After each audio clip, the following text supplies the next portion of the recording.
Olá pessoal, meu nome é Rafael Lima, sou acadêmico aqui do Programa de Pós-Graduação, PGSim da UFSC, e hoje eu vou falar no seminário da disciplina de Big Data Web Semântica sobre o serviço do Amazon Web Services, conhecido também como AWS. No conteúdo de hoje, vou falar um pouco sobre a infraestrutura global do AWS e sobre alguns dos seus serviços de armazenamento, de computação, de banco de dados, de gerenciamento e analytics. Primeiro, em relação à infraestrutura global, vale destacar que no AWS são divididos ao redor do mundo em regiões. Então, por exemplo, aqui na região da América do Sul, temos aí a região relacionada a São Paulo. E dentro de cada região existem zonas de disponibilidade, conhecidas também como AZs. Em São Paulo, por exemplo, temos 3 zonas de disponibilidade, ou seja, temos 3 data centers que não são tão distantes entre si, no entanto, que são separados, ou seja, isso é por questões de segurança, questões também de manter o alto desempenho na comunicação entre essas AZs. Então, é algo bem bacana aí em relação ao AWS. Vou abrir aqui também o site conhecido aí como infrastructure.aws, que é justamente o site que mostra toda a infraestrutura global. Então ele tem uma explicação aqui sobre as regiões, sobre as zonas de disponibilidade. Dentro de cada zona de disponibilidade tem os data centers. Existem ainda a ideia dos POPs, que são os pontos de presença, que seriam a ideia de um data center menor, mas que garanta uma entrega mais rápida de conteúdo, que tenha maior taxa de transferência, menor latência. Não são características aí que são primordiais para diversas empresas. No caso de São Paulo, nós temos 3 zonas de disponibilidade, são esses pontos azuis aqui, e temos também alguns pontos de presença próximos aqui. Bem, dando sequência, vamos falar um pouco dos serviços do AWS. O primeiro serviço é o serviço de armazenamento S3. Esse é o serviço que a gente consegue armazenar objetos, arquivos, com uma alta capacidade de escalar e de disponibilidade, né? Além de segurança e desempenho. Então, por exemplo, por padrão, no armazenamento padrão do S3 é possível armazenar os objetos dentro de buckets, que são os locais de armazenamento, e esses objetos eles são replicados de forma automática entre as AZs. Isso aqui eu vou mostrar na hora que a gente for na console do AWS para ter uma noção mais geral aí. Temos também o Amazon S3 Glacier, que é para armazenamento mais de longo prazo, ou seja, muito utilizado para backups, para arquivamento, ou seja, são aqueles dados que não são tão frequentes o acesso, mas que em algum momento você vai precisar, só que aí você vai ter um tempo maior para você conseguir recuperar esses dados, né? Geralmente algumas horas. No entanto, o S3 Glacier, o custo é muito barato. Você consegue armazenar muito mais arquivos, porém num local mais lento de recuperação. Temos ainda serviços relacionados à parte de IoT, a parte de internet das coisas, que são vários os serviços que tem. Temos aí serviços de computação, como por exemplo o EC2, que é o mais conhecido, que é o responsável por subir as máquinas virtuais, chamadas aí também de instâncias. Essas máquinas virtuais podem ser sob demanda, ou você pode contratar para 1 ano, para 3 anos. Tudo isso influencia nos valores cobrados. Temos ainda a possibilidade de usar essas máquinas com recursos ociosos do AWS, conhecidas aí como instâncias spot, tem um desconto muito maior também. Temos ainda outros serviços relacionados à parte de escalabilidade, para você conseguir escalar essas máquinas virtuais de uma forma mais automatizada, e também a parte de escalar aplicações e serviços web, com o Beanstalk. Então, esses são alguns desses serviços de computação da Amazon AWS. Além disso, temos aí serviços de banco de dados, como por exemplo o RDS, que são os bancos de dados relacionais, ou seja, aqueles bancos de dados que tratam questões de integridade das bases. Temos aí diversas possibilidades de SGBDs, como por exemplo a Amazon Aurora, que é um próprio SGBD da Amazon, que é compatível com o MySQL e com o PostgreSQL. Temos o próprio PostgreSQL, o MySQL, o MariaDB, todos esses aqui são compatíveis, né, com o Amazon Aurora. E temos ainda SGBDs mais tradicionais, como o Oracle, como o Microsoft SQL Server. Então esse aqui é o serviço de banco de dados relacional. Temos ainda banco de dados no SQL, como por exemplo aqui o DynamoDB, ou seja, é aquele banco de dados que as questões de latência, velocidade, volume de dados têm uma importância maior do que as questões de integridade, por exemplo. Então é muito usado aí também na questão de Big Data. Temos ainda outros serviços como o CloudWatch, que é o serviço de monitoramento e observação. Ele consegue coletar dados e permitir que o administrador veja as métricas, né, como estão os status dos serviços, das suas máquinas virtuais, das suas aplicações. É possível coletar dados, armazená-los em forma de logs, para que você consiga ter uma rastreabilidade, fazer algum tipo de auditoria futura. E também é possível gerar até alertas baseado em algum tipo de evento que ocorra, né? Então, caso haja algum problema, atinja algum limiar, é possível que esse serviço dispare algum tipo de alerta, integrando com algum outro serviço do próprio AWS, como por exemplo o SNS, que eu não citei aqui, que é um serviço de entrega de mensagens, por exemplo via SMS ou via e-mail. Então é possível isso aí também. Temos ainda dois outros serviços aqui de Analytics. Um deles é o Redshift, que é um Data Warehouse, ou seja, um armazém de dados. Ele é um serviço rápido, gerenciado e que permite a análise de seus dados através de ferramentas SQL e ferramentas de BI. É muito usado aí em análise de dados.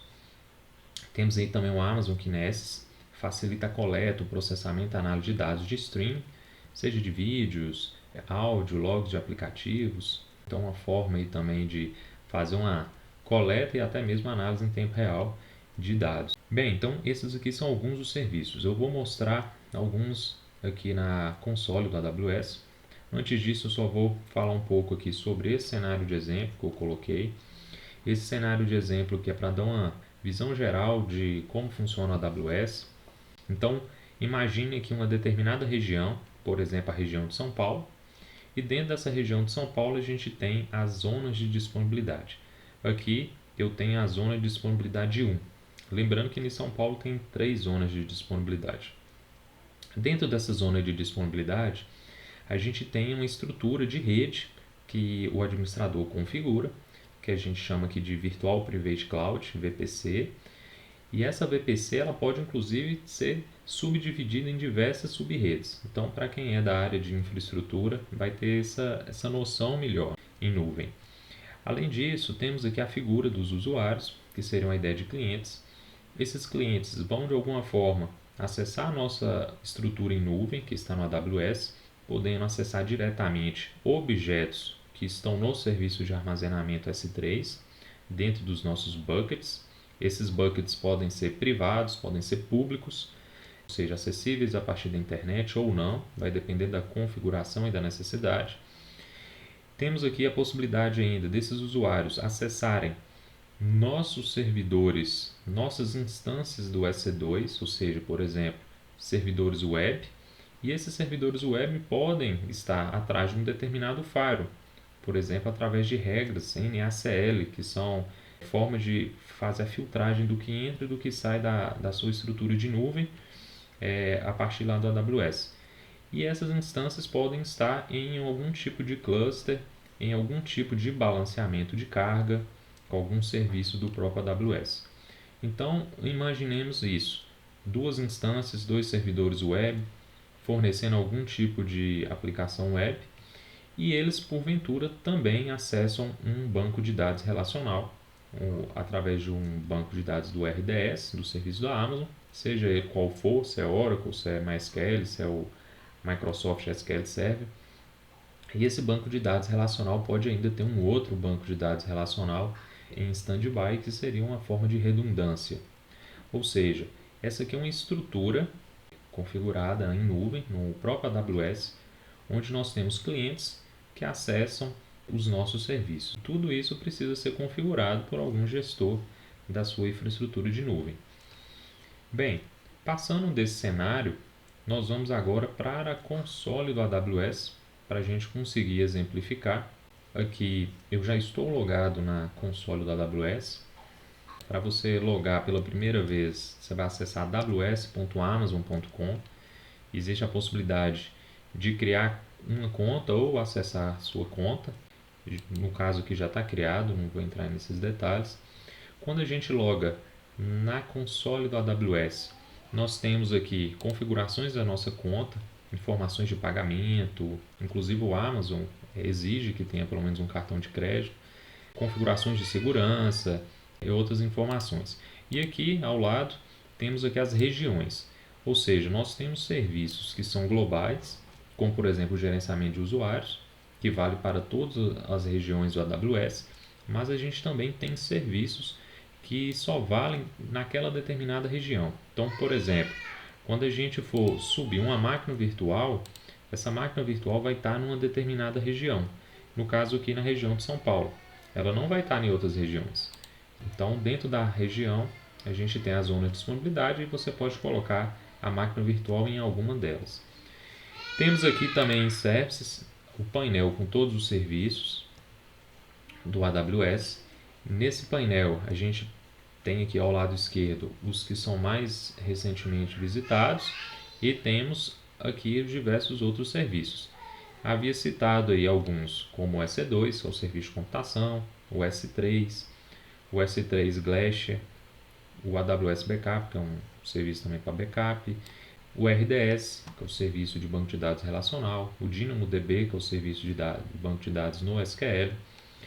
Temos aí serviços relacionados à parte de rede, à parte de entrega de conteúdo, como o VPC, CloudFront, Route 53, que é o servidor de DNS. Então são algumas coisas que estão mais familiarizadas com o pessoal da computação. Temos aí serviços relacionados a blockchain, serviços relacionados a gerenciamento e governança, como o CloudWatch, para visualização de logs, de monitoramento. Temos ainda serviços relacionados à parte de Analytics, como Kinesis, tem o Elasticsearch Service, tem o próprio Amazon Redshift.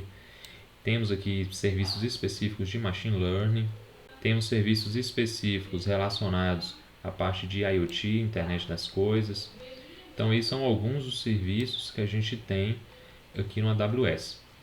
Então, para a gente exemplificar e ficar aqui nesse seminário como parte prática, eu vou subir de forma bem rápida uma máquina virtual da C2, que é um dos principais serviços, um serviço relacionado à infraestrutura, né? Infraestrutura como serviço, a gente vai subir um sistema operacional a partir de uma determinada imagem. Nesse momento eu não tenho máquina nenhuma rodando aqui no dashboard e a gente vai iniciar uma máquina virtual. Então vou iniciar aqui de forma muito rápida, só para exemplificar mesmo. A gente tem as máquinas virtuais, por exemplo, já disponibilizadas pelo Amazon AWS e temos ainda outras aqui que empresas preparam já com um determinado produto aqui no AWS Marketplace. Eu não vou selecionar aqui, eu vou selecionar essa aqui, que é uma máquina virtual Linux, que o próprio Amazon já preparou. Então, ao selecionar, eu vou escolher um grupo aqui que está relacionado aos seus recursos. Quantidade de processadores virtuais, quantidade de memória RAM. Então, aqui eu vou selecionar essa aqui que está com a possibilidade de usar gratuitamente durante um ano, ou 750 horas. Então, esse aqui eu vou selecionar. Tem uma CPU e 1 GB de memória. Temos algumas configurações que estão relacionadas, por exemplo, a qual a rede, informações aí de regras de permissões. Não vou entrar aqui em detalhes, senão a gente não vai ter tempo. Aqui o armazenamento. Esse armazenamento aqui não é o S3, esse aqui é como se fosse o HD, né, o disco rígido do seu computador. Ele aqui é um SSD de propósito geral. E até 30 GB ele não cobra mais, então a gente pode utilizar até 30 GB, já está incluso na própria seleção da máquina virtual. Temos aqui outras configurações, como por exemplo o acesso externo. Essa configuração de Security Group é como se fosse a ideia de um firewall, mas a nível de instância, a nível da própria máquina virtual. Então aqui está liberado o acesso remoto através do protocolo SSH. Feito isso, a máquina virtual vai ser inicializada. Ele vai pedir aqui para a gente ou utilizar uma chave privada que nós já temos, ou então ele vai criar uma chave privada. Toda máquina virtual que é criada, ele gera uma chave pública com uma chave privada. E é a partir da privada que a gente consegue acessar a máquina virtual. Então nesse momento aqui no dashboard, vai estar mostrando que a nossa máquina virtual está pendente e daqui a pouco ela vai estar em estado running, vai estar rodando. Tem outras configurações aqui do lado em relação ao serviço do EC2, como por exemplo, possibilidade de ter um IP público na internet que seja fixo, né, e não altere, que é o Elastic IP, a parte de Security Group, que eu falei que é a parte de firewall, regras de acesso remoto. Então bem, aqui nesse momento ela está no estado running, rodando. Ok. Passado isso, existe aqui as informações, possibilidade de conectar remoto e vários outros detalhes aí. Em relação aos outros serviços, temos ainda, por exemplo, o S3, é um serviço também muito usado. Esse serviço, ele, como havia dito, é um serviço de armazenamento, trabalha dentro do que eles chamam de buckets. Então a gente tem que criar um bucket aqui, que é um local de armazenamento. Vou chamar aqui de pgsim bucket 1, por exemplo. E qual a região que ele vai estar armazenado, vou deixar em São Paulo. Existem aqui algumas outras configurações, como possibilidade de acesso externo ou privado, se tivesse marcado, possibilidade de versionar os arquivos, questões de encriptação e assim vai. Então temos aí a criação do bucket.